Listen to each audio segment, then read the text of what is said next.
Assalamualaikum warahmatullahi wabarakatuh dan salam sejahtera saya ucapkan kepada Dr. Haji Syadili Sabaruddin dan rakan-rakan yang saya kasihi sekalian.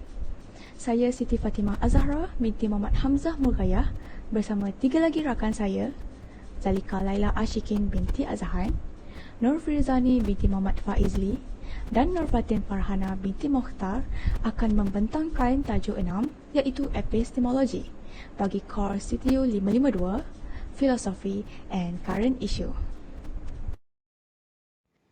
Berikut adalah isi kandungan bagi tajuk epistemologi.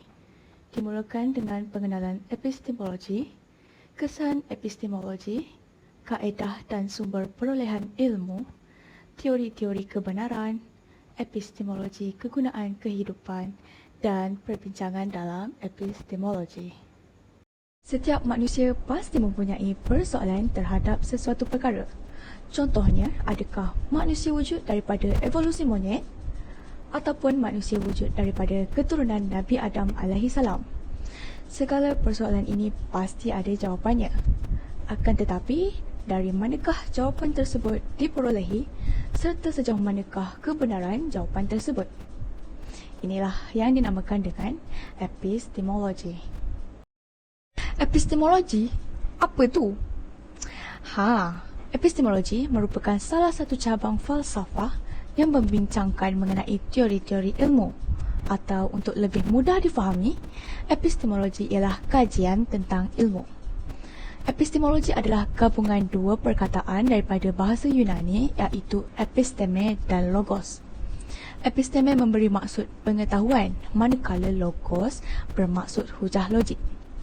Dengan adanya epistemologi ini, ia akan membangkitkan persoalan-persoalan mengenai proses mendapatkan ilmu seperti apa itu ilmu? Kenapa perlunya ilmu? Bagaimana cara kita memperoleh ilmu? Adakah telah terbukti kebenarannya? Apakah syarat-syaratnya menjadikan sesuatu itu sebagai ilmu? Dan apakah had serta batas sesuatu ilmu? Ilmu berasal daripada perkataan Arab iaitu amala yang bermaksud pengetahuan.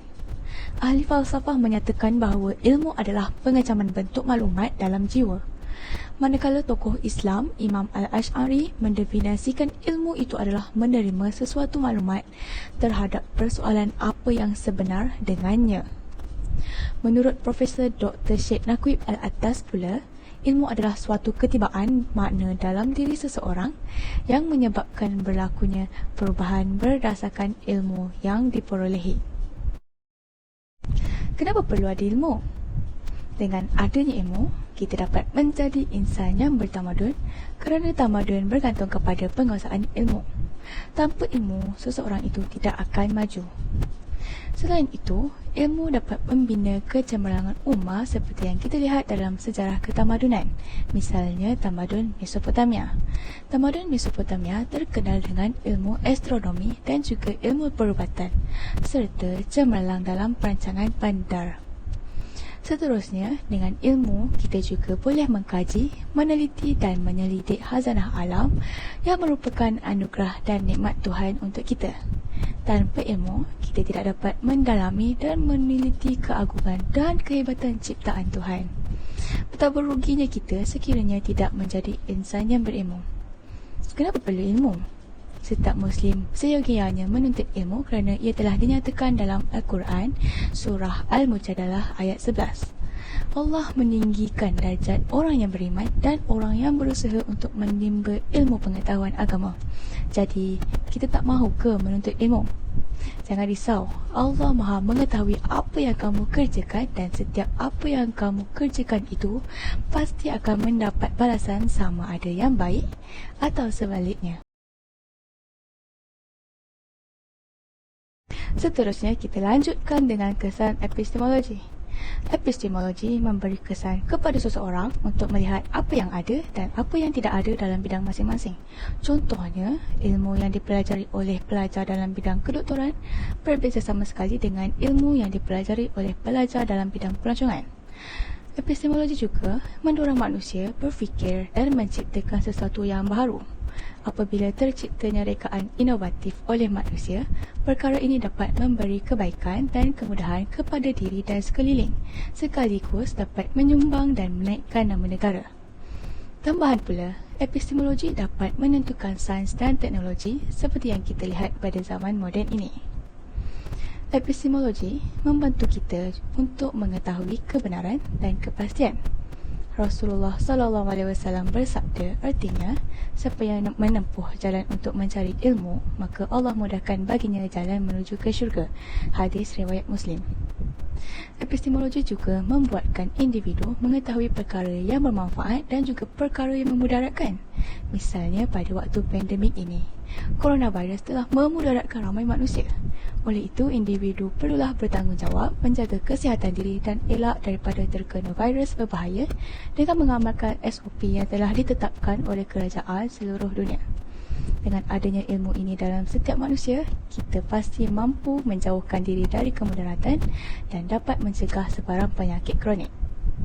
Akhir sekali, epistemologi membantu manusia untuk memahami cara dan arah manusia berfikir.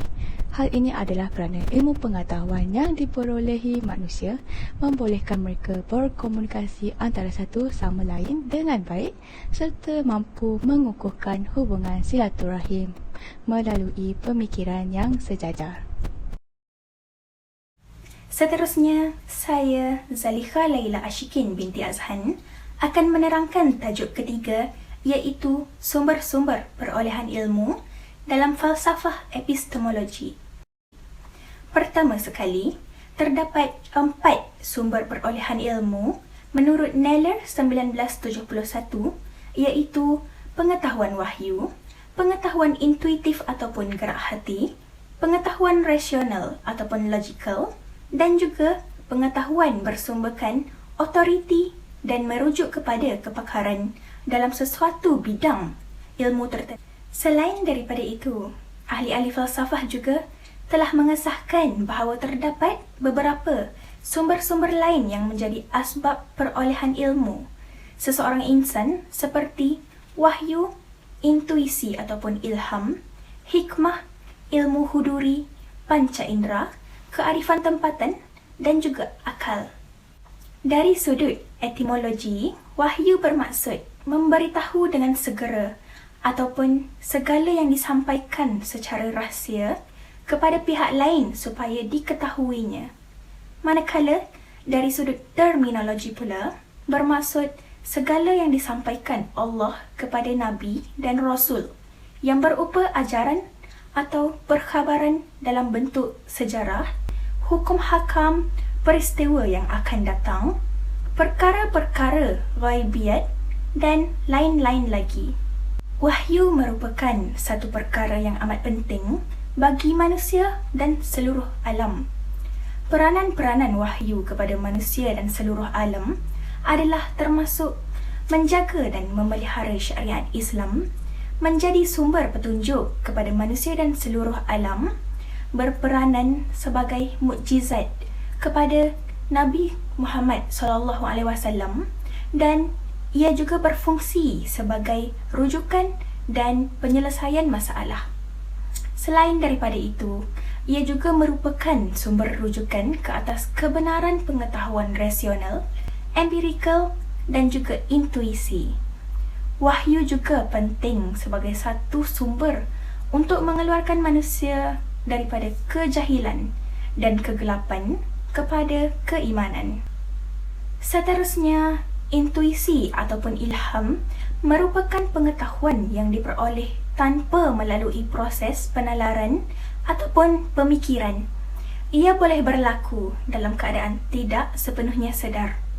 Contohnya, ia boleh datang ketika tidak difikirkan atau dikehendaki. Ia juga bersifat personal, iaitu datang secara tiba-tiba dan tidak boleh diramalkan. Al-Ghazali menyatakan bahawa ilham adalah berupa cahaya yang datang kepada nurani, bersih dan lembut. Intuisi mempunyai beberapa nama dan istilah lain seperti basirah, wujdan, kasyaf, ilmu laduni dan juga ilmu huduri.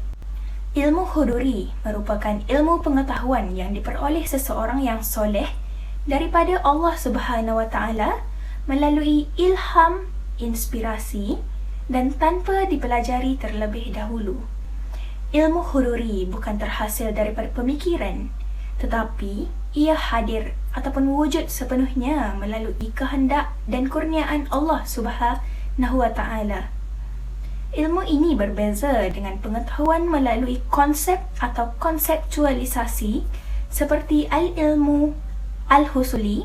Selain daripada itu, kearifan tempatan juga merupakan salah satu sumber perolehan ilmu dalam falsafah epistemologi. Kearifan tempatan membawa maksud disiplin ilmu dan kepakaran yang berasal daripada budaya asli tempatan berkembang sejak zaman silam dan telah dipraktikkan sebagai sebahagian daripada cara hidup masyarakat. Dalam konteks Malaysia dan Nusantara, kearifan ini boleh berasal daripada budaya masyarakat Malaysia secara khusus ataupun juga dari Kepulauan Melayu secara amnya. Antara tujuan utama disiplin ilmu ini ialah untuk memudahkan proses transformasi sosial. Sumber perolehan ilmu yang terakhir adalah hikmah. Dari sudut etimologi, al-hikmah bermaksud kebijaksanaan, pendapat atau pemikiran yang bagus, pengetahuan, falsafah, kenabian, keadilan, peribahasa ataupun kata-kata bijak dan juga membawa maksud Al-Quran. Dalam tradisi ilmu Islam, hikmah difahami sebagai suatu ilmu yang dikurniakan Tuhan kepada hamba-Nya yang terpilih mengikut darjat dan martabat masing-masing, dan yang tertinggi merupakan Nabi Muhammad SAW.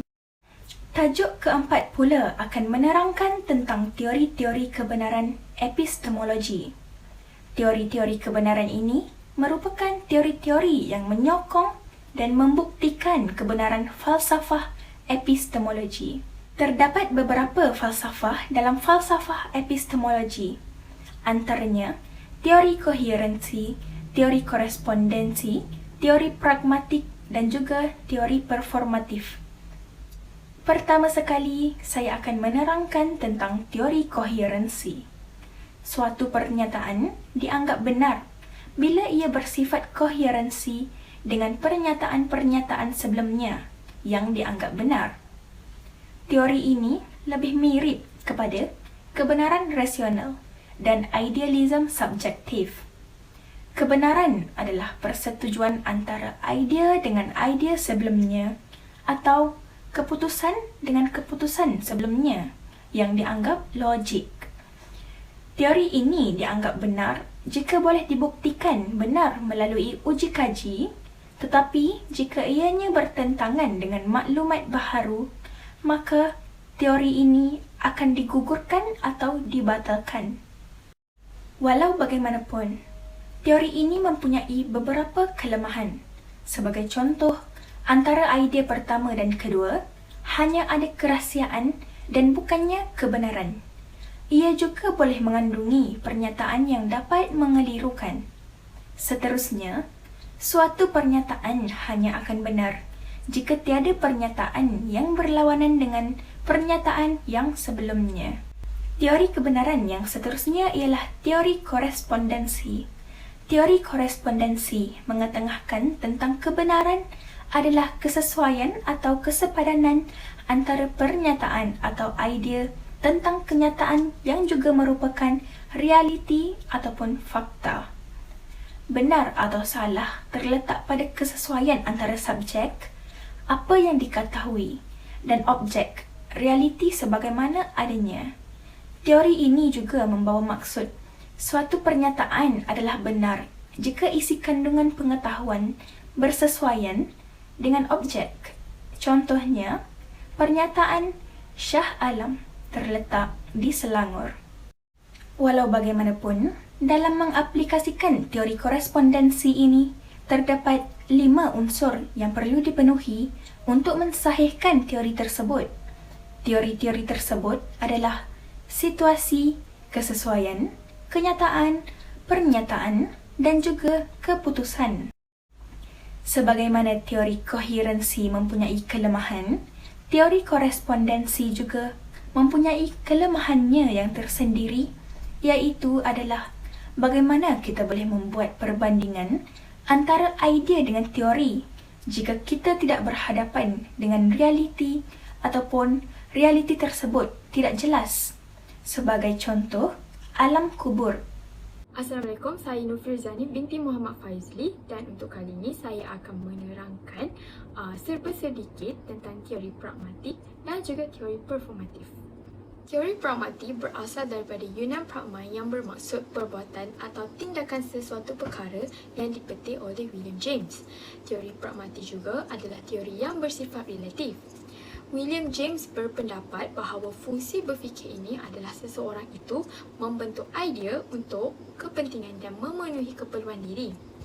Ini bermaksud mereka lebih mementingkan idea dan mengetepikan kebenaran tentang sesuatu perkara itu.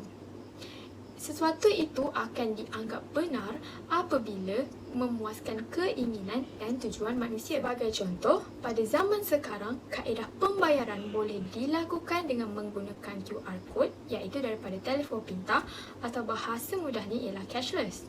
Kaedah ini lebih memudahkan dan sistematik kerana masyarakat tidak perlu lagi mengeluarkan sejumlah wang yang banyak untuk membuat pembayaran. Contoh teori pragmatik ialah manusia menggunakan sesuatu ilmu itu untuk memperbaharui atau memudahkan sesuatu urusan. Sebagai contoh, para ilmuwan mencipta sesuatu teknologi yang mampu memudahkan urusan manusia. Akan tetapi, terdapat juga beberapa kelemahan di dalam teori ini, di mana ia berubah mengikut peredaran masa dan fungsinya mungkin hanya berguna pada waktu tertentu sahaja. Teori performatif pula berasal daripada John Lashaw Austin yang bermaksud sesuatu perkara yang dilakukan itu akan dianggap benar jika ia dapat menciptakan realiti sesuatu perkara tersebut. Teori ini juga boleh diklasifikasikan dengan cara yang positif, tetapi berkemungkinan ia juga boleh berubah kepada negatif mengikut penerimaan seseorang. Terdapat beberapa contoh di dalam teori performatif. Yang pertama ialah seseorang itu dia menyatakan bahawa dia ingin menjadi seorang usahawan yang jujur dan amanah. Maka pernyataan ini akan dianggap benar atau positif. Akan tetapi apabila seseorang itu telah mengetahui sikap sebenar usahawan tersebut dan dia merasakan bahawa pernyataan usahawan tersebut adalah tidak benar, maka pernyataan ini akan dianggap palsu atau negatif. Antara kelemahan teori performatif ialah yang pertama, ia tidak mendidik masyarakat untuk berfikir secara rasional. Yang kedua ialah masyarakat menjadi kurang inovatif dalam berfikir kerana mereka sudah terbiasa mengikuti kebenaran seseorang tanpa menyiasat perkara tersebut terlebih dahulu. Seterusnya, saya akan menerangkan epistemologi untuk kegunaan kehidupan. Di dalam epistemologi juga terdapat beberapa jenis ilmu dan klasifikasinya. Saya akan menerangkan klasifikasi ilmu. Klasifikasi ilmu ini terbahagi kepada dua, iaitu ilmu sains tulen dan juga ilmu sains sosial. Di dalam ilmu sains tulen, ilmu yang terdapat di dalam sains tulen ini ialah kimia, fisik, biologi dan matematik. Manakala untuk sains sosial, antara ilmu yang terdapat di dalam sains sosial ini ialah ekonomi, undang-undang, pendidikan, komunikasi dan linguistik. Seterusnya ialah klasifikasi ilmu Islam. Di dalam ilmu Islam ini terbahagi kepada dua, iaitu ilmu akli dan ilmu nakli. Ilmu akli ialah ilmu yang berasaskan akal dan eksperimen seperti ilmu sains. Ilmu nakli ialah ilmu yang berasaskan wahyu dan ilmu ini sudah termaktub di dalam Al-Quran dan As-Sunnah. Antara contoh ilmu yang terdapat di dalam ilmu nakli ini ialah panduan atau ilmu tentang cara bersolat. Seterusnya ialah hubungan antara ilmu sains dan ilmu Islam di dalam kehidupan seharian. Sebagai contoh, seseorang itu mendalami ilmu sains iaitu biologi untuk menjadi seorang doktor dan menggunakan ilmu tersebut untuk merawat pesakit. Yang kedua ialah di dalam ilmu nakli, umat Islam hendaklah mempraktikkan rukun Islam dan rukun iman di dalam kehidupan seharian. Yang ketiga, syarat untuk menjadi seorang jurutera adalah dengan mempunyai ilmu sains iaitu ilmu fizik, matematik dan juga kimia. Dan yang terakhir ialah di dalam ilmu sains sosial, ekonomi amat penting dalam pembangunan sesebuah negara. Terdapat 3 peringkat dalam kegagalan menyetupadukan ilmu. Antaranya yang pertama ialah kesepaduan antara ilmu, falsafah dan negara. Yang kedua, kesepaduan antara ilmu akli dan ilmu sains. Dan yang ketiga ialah kesepaduan antara ilmu nakli dan juga ilmu akli. Mengapa perkara ini berlaku? Kegagalan integrasi ilmu ini adalah disebabkan program liberalisasi dan juga sekularisasi. Sekularisasi ini didefinisikan sebagai pembebasan manusia dari kongkongan agama, kemudian dari kongkongan metafizik yang mengatur akal dan bahasanya.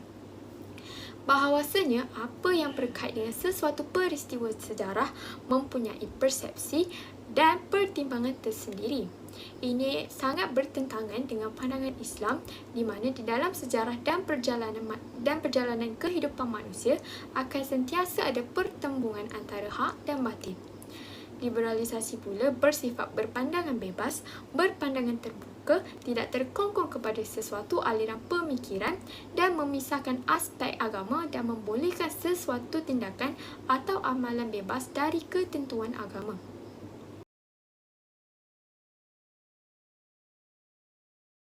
Dan saya Nur Fatihah binti Mohtar. Pemahaman epistemologi ataupun ilmu dari segi pandangan Islam dan Barat adalah berbeza. Epistemologi merupakan ilmu moden yang digunakan oleh umat Islam dan Barat di atas perspektif dan tasawur masing-masing. Tambahan pula, epistemologi bagi pendapat umat Islam adalah berasaskan sumber nakliyah, iaitu wahyu dan akliyah yang membawa maksud penyuburan akal dan perkembangan pemikiran manusia. Manakala, dari segi pandangan Barat pula adalah melalui 2 aliran utama, iaitu rasionalisme dan empirisme. Perbincangan ini akan diteruskan dengan meneliti perbezaan di antara ilmu Islam dan Barat yang berkaitan tentang epistemologi. Ilmu yang membentuk tasawur seseorang dalam berfikir, bertindak dan berpegang. Perbincangan dimulakan dari aspek pandangan Islam terhadap epistemologi. Islam menjadikan ilmu wahyu iaitu Al-Quran sebagai sumber utama diikuti dengan hadis serta akal dan panca indera. Al-Quran merupakan satu mukjizat yang diturunkan oleh Allah Subhanahu Wa Taala kepada Rasulullah Sallallahu Alaihi Wasallam. Al-Quran juga dijadikan sumber ilmu kerana ia bersifat mutlak dan tidak diragukan, malah memiliki keistimewaan lebih daripada kitab-kitab yang terdahulu. Melalui Al-Quran, manusia dapat mengetahui tentang kehidupan, jasmani dan rohani, ekonomi dan sebagainya. Kemudian diikuti dengan sumber hadis yang diturunkan selepas Al-Quran. Hadis merupakan sumber oleh Nabi Muhammad SAW yang dinyatakan dari segi ucapan, perbuatan, ketetapan yang berkait rapat dengan hukum atau ketentuan oleh Allah SWT terhadap manusia. Al-Quran dan hadis dikategorikan sumber penyuluh kehidupan kepada umat Islam, malah dijadikan pedoman hidup, sumber hukum dan ajaran Islam. Al-Quran dan hadis saling melengkapi kerana ia merupakan sumber yang dapat mengukuhkan lagi isi-isi Al-Quran.